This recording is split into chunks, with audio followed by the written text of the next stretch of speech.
임신과 뭐 폭행 이런 과정에서 김현중 씨와 겪는 갈등, 뭐 스트레스 등을 이유로 정신적 피해 소송을 제기합니다. 무려 16억 원대의 소송을 제기하죠. 하지만 김현중 씨는 이 와중에 갈 곳이 있었습니다.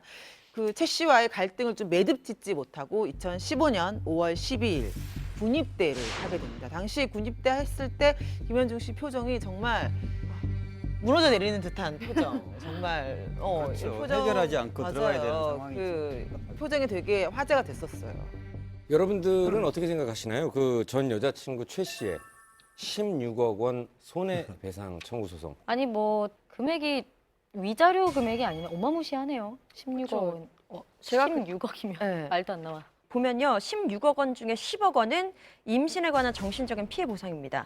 그리고 6억, 아까 전에 그 폭행몰은 고소 사건이 있었을 때 6억에 합의가 됐다고 했잖아요. 그 6억 부분에 있어서 최 씨가 받은 6억 원을 김현중이 발설했다. 그렇기 때문에 이 부분도 위약금을 달라라고 해서 총 16억 원이 된 거예요. 아, 더블로 달라는 거예요? 그러니까 6억 받았는데 네. 또 달라? 6억에 발설하지 대한 말아야 위약금. 되니까. 사실 근데 그 위약금 부분도 최 씨의 주장, 김현중 씨의 주장 다 달라요. 서로 먼저 네가 발설했잖아, 네가 발설했잖아 하기 때문에 이 부분에서도 또 논란이 있어요. 비밀유지각서에 대한 예, 위반. 비밀유지각서죠. 예. 이거는 김현중 씨의 재산을 알고 있어야지만 요구할 수 있는 금액인 것 어느 같아요. 정도 감안한 거예요. 물론 이제 이 여성의 입장에서는 그건 것 같아요. 그러니까 1억이나 뭐 2억 이거는 김현중에게 전혀 어떤 경제적 타격을 주지 못할 테니 내 이 분한 마음을 좀 달래려면 이 사람도 이 정도의 피해는 입어야 된다라고 생각해서 아마 16억 정도로 부른 것 같은데 전혀 이거는 금액을 어디서 산정한 건지 사실은 알 수가 없는 것 같아요. 고소는요, 어떠한 상황에서도 할 수 있습니다. 내가 정영진 씨가 기분 나빠서 저 사람 때문에 기분 나빠가지고 너무 진짜 심적으로 괴로움을 받고 있다. 10억 원의 손해배상 청구할 수 있습니다. 그리고 그거에 대한 걸 또 정영진 씨는 또 반소. 예, 보고 하셔야 있어요. 되고.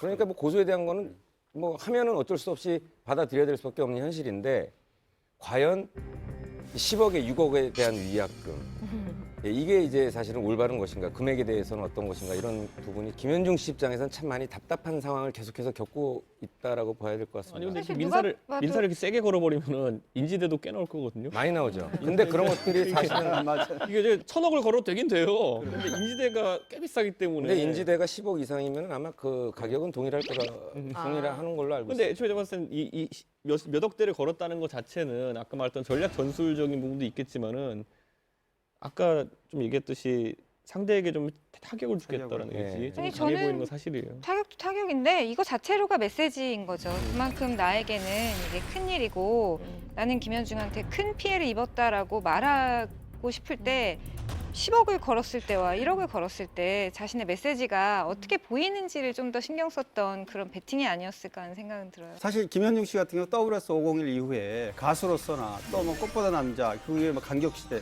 굉장히 핫한 그 코스를 걸어왔고 또 실제로 수익이 굉장히 많았기 때문에 사실 제 생각에는 조력자가 옆에 누군가가 있지 그렇죠. 않고서는 법률 자문가가. 16억 원이라는 16억이라는 손해배상 청구하기가 쉽지 않거든요. 어쨌든 여러 가지의 조력을 좀 받지 않았을까 싶어요. 근데 저는 이 임신에 관한 정신적 피해 보상이라는 게요. 자기가 임신하면서 몸에 겪은 그 스트레스를 말하는 건지 아니면 내가 임신을 했는데도 불구하고 나에게 준 스트레스를 얘기한 건지. 왜냐하면 제가 그 당시에 김현중 씨 여자친구가 거의 같은 시기에 임신을 해서 아이를 가졌거든요.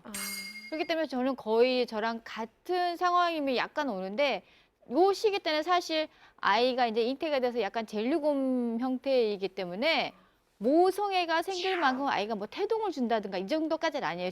저는 또 물론 경산이지만 이 친구는 초산이란 말이에요. 그랬기 때문에 모성애에 의해서 내가 임신을 했는데 왜 나의 엄마가 되기 위한 그런 과정에 대해 스트레스 주냐 이렇게 주장하기는 조금 약한 부분이 있지 않나 생각이 들고 오히려 그냥 나를 믿어주지 않은 거에 대한 약간 뭐라 그러지? 배신감? 그것 때문에 이렇게 큰 금액을 요구한 게 아닌가라는 좀 생각이 조금 드네요.